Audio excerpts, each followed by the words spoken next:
بسم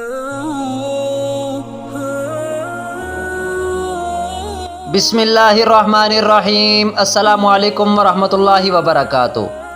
سامعین، ایک بھائی نے سوال کیا ہے کہ کیا فرماتے ہیں علماء کرام اس بارے میں کہ کیا محرم الحرام میں میاں بیوی ہم بستری کر سکتے ہیں یا نہیں، اور کن کن دنوں میں ہم بستری کرنا منع ہے۔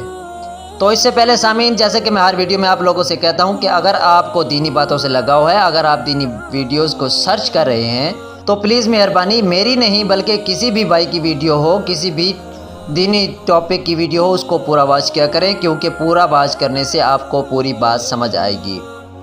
تو نمبر 1، محرم الحرام میں ہم بستری کرنا بلا قباحت جائز و درست ہے، کیونکہ اعلیٰ حضرت امام احمد رضا خان بریلوی رحمۃ اللہ تعالی علیہ تحریر فرماتے ہیں کہ محرم الحرام میں نکاح کرنا جائز و درست ہے، نکاح کسی بھی مہینے میں منع نہیں ہے۔ لہذا ثابت ہو گیا کہ جس طرح نکاح کسی بھی مہینے میں منع نہیں ہے، ٹھیک اسی طرح ہم بستری کرنا بھی کسی بھی مہینے میں منع نہیں ہے، چاہے وہ محرم الحرام کا مہینہ ہو یا دیگر مہینہ۔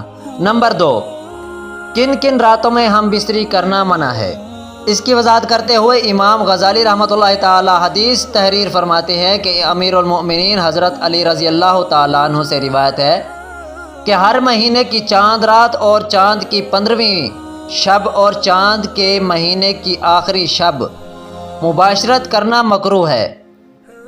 ان راتوں میں ہم بستری کے وقت شیطان موجود ہوتا ہے۔ کامیائے سعادت صفحہ نمبر 266۔ تحقیق یہ ہے کہ ان راتوں میں مباشرت جائز ہے، لیکن احتیاط اس میں ہے کہ مباشرت کرنے سے ان راتوں میں پرہیز کرے۔ لہذا اذان و نماز کے وقت ہم بستری کرنا جائز و درست نہیں ہے۔ اذان و نماز کے وقت مباشرت کرنے سے اولاد نافرمان مذہبوں سے بیگانہ پیدا ہوتی ہے۔ اگر آپ لوگوں کو ویڈیو اچھی لگی ہو تو پلیز مہربانی اس ویڈیو کو آگے شیئر کر دیں۔ والسلام۔